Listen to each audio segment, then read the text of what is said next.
Salut, c'est 101% et comme me faisait remarquer Alex, mon nom de famille ce n'est pas 101%, c'est le nom de l'émission. Il est taquin cet Alex. Aujourd'hui, un reportage, temps perdu, Retro & Magic sur Little Big Adventure. Mais on commence ce 101% qui n'est pas mon nom de famille par les news.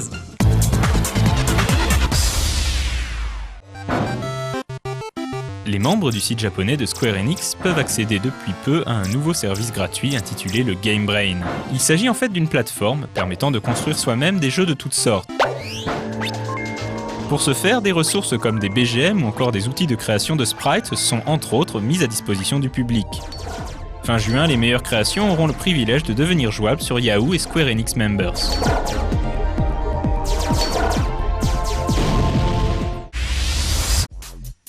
À partir d'aujourd'hui, le PlayStation Network fait peau neuve en Europe comme au Japon. En plus de l'aspect purement esthétique, le confort de navigation a également été l'objet d'une attention particulière, notamment en ce qui concerne la fluidité des déplacements dans les menus.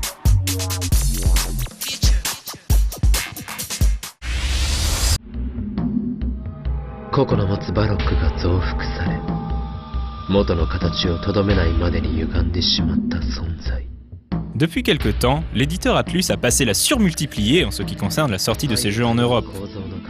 Baroque en est le parfait exemple, puisqu'il sera distribué le 27 juin prochain chez nous par Rising Star Games, sur PS2 comme sur Wii. Ce remake du jeu éponyme sorti sur Saturn en 1998 est un dungeon RPG se déroulant dans un univers proche de celui d'un survival horror.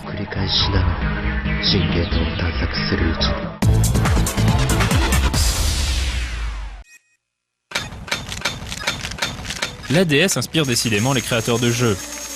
Bokura wa Aseki Holder est un RPG dans lequel il faudra recréer des dinosaures à partir de fossiles que l'on aura au préalable dégagés puis nettoyés. Une fois ces différentes étapes passées, le jeu prendra une autre tournure. Fini l'archéologie, le joueur devra cette fois-ci livrer des combats en formant une équipe avec 3 de ces dinosaures. A noter qu'un mode sans fil sera intégré afin de pouvoir échanger des créatures ou affronter quiconque défiera son trio infernal. Sorti sur DS le 17 avril prochain au Japon. 100体の恐竜とバトルフィールドを駆使してバトルする。僕らは化石ホリダー。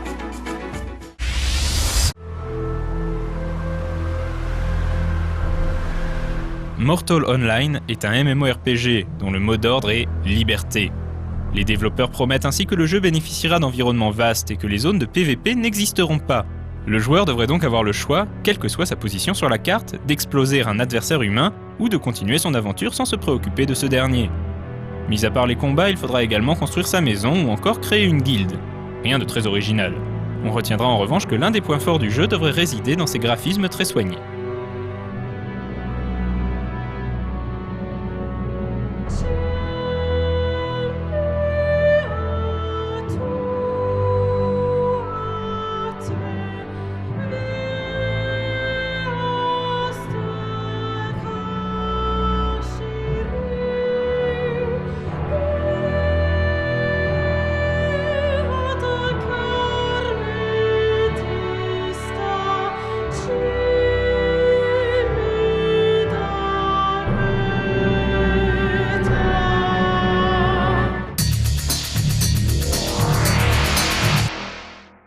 La production de comics est énorme.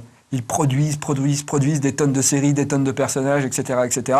Et bien sûr, quand on produit beaucoup, souvent, y a du pas bon dedans. Et on voit souvent ça dans les magazines qui sortent tous les mois, parce qu'obligé de sortir des séries tous les mois, on travaille avec des dessinateurs moins bons ou des scénaristes moins bons. Et souvent, les magazines, ça perd un petit peu de la qualité.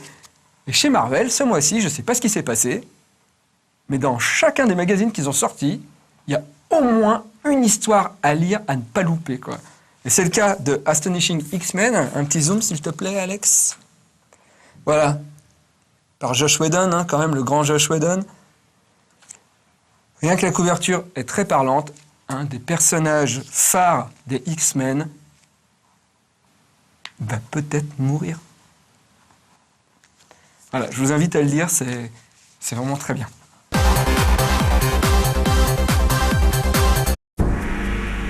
Des PS3 installés dans les couloirs de l'Assemblée nationale, c'est pas tous les jours. Oui, un événement particulier avait lieu le 4 avril dernier dans la salle Colbert. Il s'agissait des 2e assises du jeu vidéo, L'occasion pour les éditeurs, développeurs et politiques de se retrouver pour faire un état des lieux de la profession. Ce rassemblement, organisé par Patrice Martin-Lalande, député du Loir-et-Cher, et Jacques Marceau, le président d'Aromat, témoigne d'une volonté forte du gouvernement de s'impliquer dans ce domaine. Alors les assises du jeu vidéo, c'est une initiative qui a maintenant 2 ans, puisqu'on a monté nos premières assises avec le député Patrice Martin-Lalande en 2006. À l'époque, c'était une initiative qui a paru un peu incongrue. Le jeu vidéo à l'Assemblée nationale, pour qui, pourquoi. Et puis en fin de compte, il est apparu très vite que les jeux vidéo étaient un secteur industriel non seulement comme un autre, mais qui a la particularité de connaître un développement exponentiel, qui touche des catégories de population de plus en plus larges. Et donc c'est un phénomène social, un phénomène industriel et un phénomène sur lequel la France a une place à prendre, à reprendre, je dirais, parce que la situation de notre pays en matière de création et en matière de développement est un peu préoccupante. Donc c'est la raison pour laquelle les pouvoirs publics, les politiques s'intéressent de près à ce secteur qui participe également du rayonnement de notre culture dans le monde. La participation de parlementaires, la participation de conseillers, la participation de ministres traduit la réalité qui est quand même nouvelle dans les esprits et ancienne chez nous.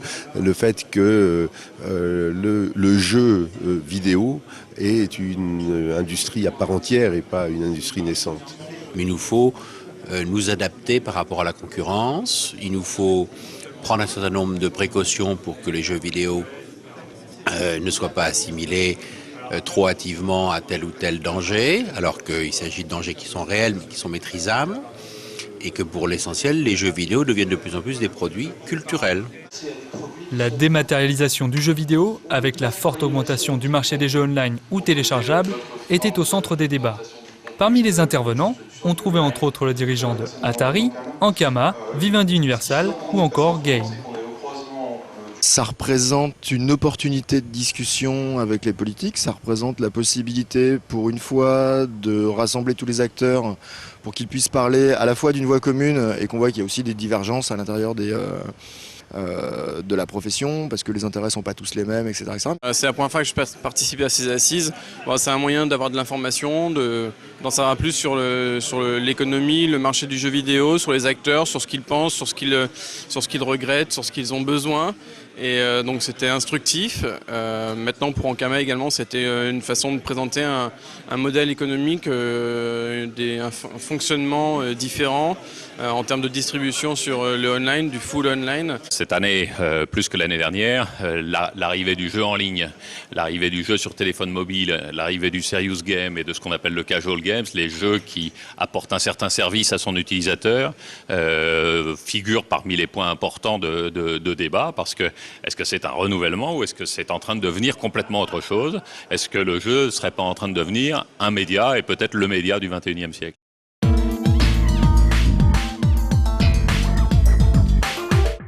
J'ai souvent l'habitude, avec ce plateau, puisque c'est temps perdu, de dire on va perdre notre temps en parlant d'un comics. Je vais le réutiliser encore une fois. Après, promis, j'essaye de plus le faire. On va perdre notre temps, vu que ça va être temps perdu, et on va parler un petit peu de comics. Marvel Heroes. D'habitude, Marvel Heroes, franchement, ça vaut pas trop le détour. Je me suis fait avoir parce que c'est la suite de Civil War. Alors, vu que j'ai beaucoup aimé Civil War, j'ai continué à lire. Mais franchement, ça casse pas des briques, quoi. Eh ben, ce mois-ci, il y a The New Avenger, qui est terrible, terrible. Les plus grands pontes de l'univers Marvel font une réunion pour parler de l'avenir de la planète. Mais avant que la réunion commence, avant que ça devienne un truc classique des super-héros, ils parlent tous de meufs. Ils se mettent à parler de leurs femmes, de leurs copines, de leur coup d'un soir. Et c'est super drôle et c'est vachement bien vu. Il y a Professeur Xavier, il y a une scène magique où Xavier arrive. Donc Xavier est sorti avec une extraterrestre, une chiare. Et donc il arrive comme ça à la réunion. Et ils sont en train de parler de meufs. Et donc il dit j'ai besoin de savoir, peut-on donner suffisamment de soi à une femme? Voilà. Ça, donc c'est Red Richard qui dit ça. Et t'as Xavier qui fait pas à ma connaissance. Et l'autre il lui fait ouais. Et en plus toi tu as essayé d'autres espèces. Comment tu sais ça? Je l'ai lu sur le net. Tu vas sur le net. Tout le monde va sur le net. C'est sur le net? Voilà, c'est vachement bien vu, c'est drôle. Il y a Namor qui voit Red Richard, quand même. Namor qui a quand même piqué la femme à Red Richard, ils en parlent. Et il y a Iron Man qui avoue avoir couché avec Madame Masque. Et tout le monde lui dit, mais c'est qui Madame Masque? Et il dit, c'est comme Fatalis, mais en femme. Et ils font, mais pourquoi t'as couché avec une femme qui ressemble à Fatalis? Voilà, c'est très bon. Et on regarde tout de suite Temps perdu.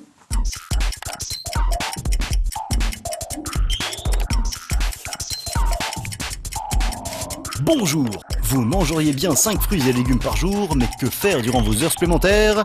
Bienvenue dans Temps perdu. Certains de nos téléspectateurs sont vieux, ne mentez pas, je le sais. Et donc, sans aucun doute, ont glissé leur premier denier dans les machines à sous, comme on disait à l'époque.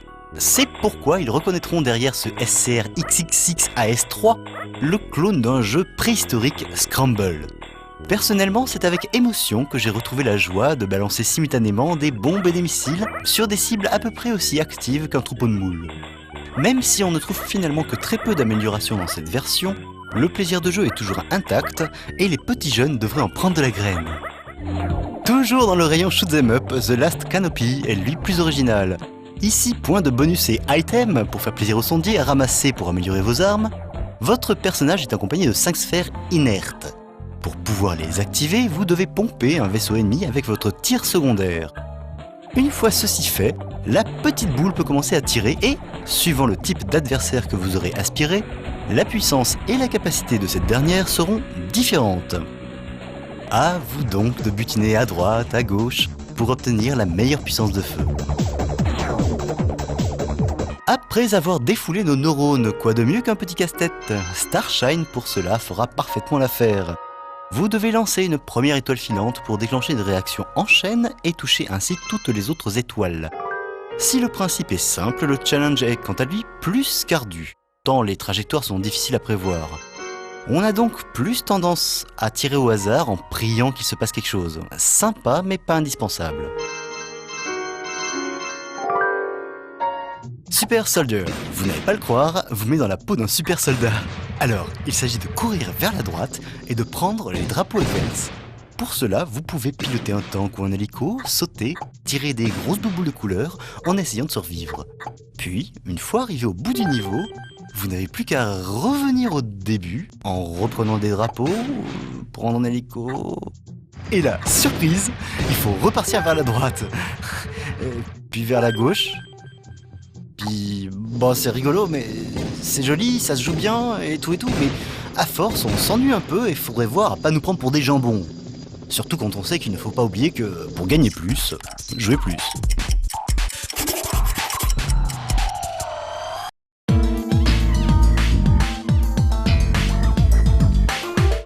Il y a à peu près, il y a combien de temps? Il y a 15 ans, à peu près.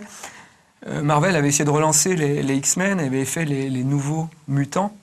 Et la série s'est un peu cassé la gueule, et ça n'a pas trop marché. Et ils ont remis Wolverine, Cyclope, etc. J'ai dit Cyclope, sur le devant de la scène.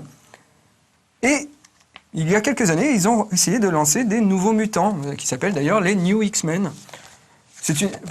Les New X-Men, c'est une série qui n'a pas fait parler beaucoup d'elle. Et pourtant, je trouve que c'est plutôt pas mal, et il y a pas mal d'innovations. Et la dernière série qui paraît dans le X-Men 134... Un petit zoom, merci Alex. C'est un nouvel arc qui débute, avec un dessinateur, un dessinateur exceptionnel. Vous voyez, il traite des images comme ça, très crayonnées. Attends, reste dessus. Et en même temps, il a un style... très manga et comics, très digéré. Et le dessin, mais ça tue grave. Et le scénario, c'est les New X-Men qui sont balancés en enfer, obligés de combattre une horde de démons, un peu à la Buffy. Et franchement, le dessinateur, il tue tout, quoi. Je vous invite vraiment à lire les New X-Men, et même les premières séries, parce que c'est vachement intelligent. Ils sortent un peu des sentiers battus et c'est vraiment très très bien. Voilà. On regarde Retro and Magic pour Little Big Adventure. Adventure. Autant ma mère, vous avez pu voir, hein, ma mère, elle est venue, hein, elle dit encore plus mal les trucs anglais que moi. Elle disait Psycho Circus, ma mère.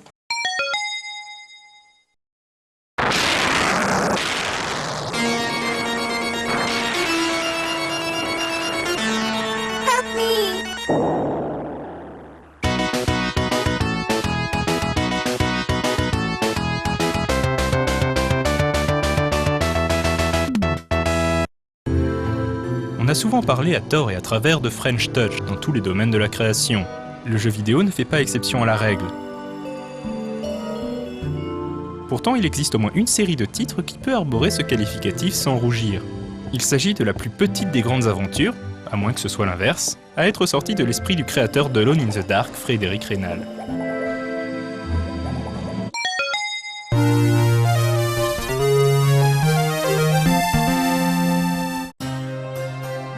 Après un litige autour d'Alone in the Dark, Frédéric Reynal quitte Infogrames avec une partie de l'équipe responsable du premier Survival Horror. Recueilli dans le giron de Delphine Software, alors au mieux de sa forme, il fonde le studio Adeline, basé à Lyon. C'est là que naîtra Little Big Adventure. Initialement prévu comme un jeu Super Nintendo utilisant le mode 7, mais qui se montrera finalement trop ambitieux et verra le jour sur PC. Little Big Adventure est un jeu d'aventure-action en 3D isométrique, dont la construction évoque les classiques du genre comme Zelda ou Landstalker. L'originalité du jeu vient de l'alternance entre les 4 comportements du héros, Twinsen. Pour progresser, le joueur devra en effet se montrer normal, sportif, agressif ou discret, chaque comportement donnant accès à différentes capacités comme courir ou se battre. L'arme de prédilection de Twinsen est la balle magique, dont il faudra rapidement apprendre à gérer les rebonds. Le jeu prend place sur la planète Twinsen où règne d'une poigne de fer le tyran Funfrock. Le héros Twinsen a été visité en rêve par la déesse Sendel qui cherche à l'avertir d'un terrible danger. Hélas, Twinsen est arrêté par le régime et va devoir se battre seul pour s'évader, sauver sa fiancée Zoé et enfin toute la planète des griffes de Funfrock. Certains ont reproché à LBA son univers coloré et mignon tout plein, à la limite de la guimauve, mais c'est ce qui fait une grande part du charme intemporel du jeu.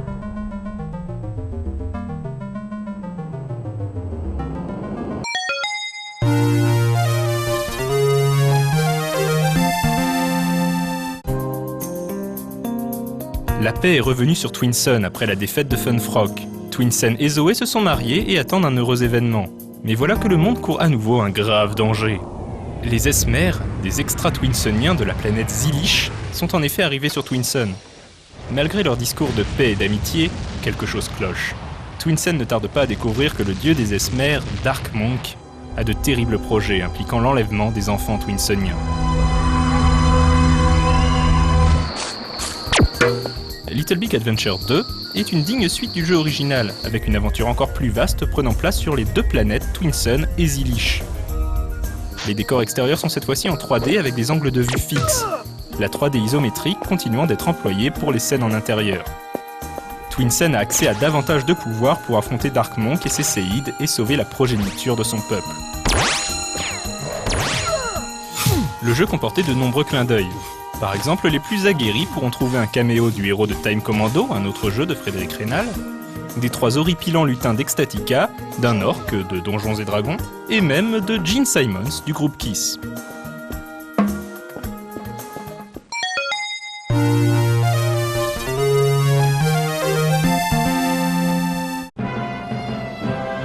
Après la sortie de Little Big Adventure 2, l'équipe fut débauchée par Sega pour former No Cliché, développant pour la Dreamcast Toy Commander. Après la fermeture de No Cliché, Frédéric Reynal connut quelques mésaventures dans différentes compagnies. Oh, j'en ai marre de cette boîte pourrie, il faut vraiment que je change. Il travaille désormais pour Ubisoft sur un projet encore très secret. Mais un 3e épisode de LBA est toujours à l'ordre du jour, sous le nom Genesis of the Stellar Entity. Voilà qui promet.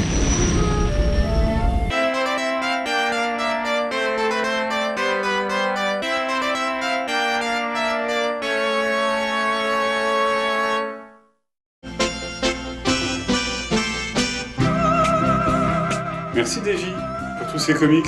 Eh ben de rien, hein. Vu qu'il n'y a plus de duo comics, il faut bien remplacer le truc. Hein.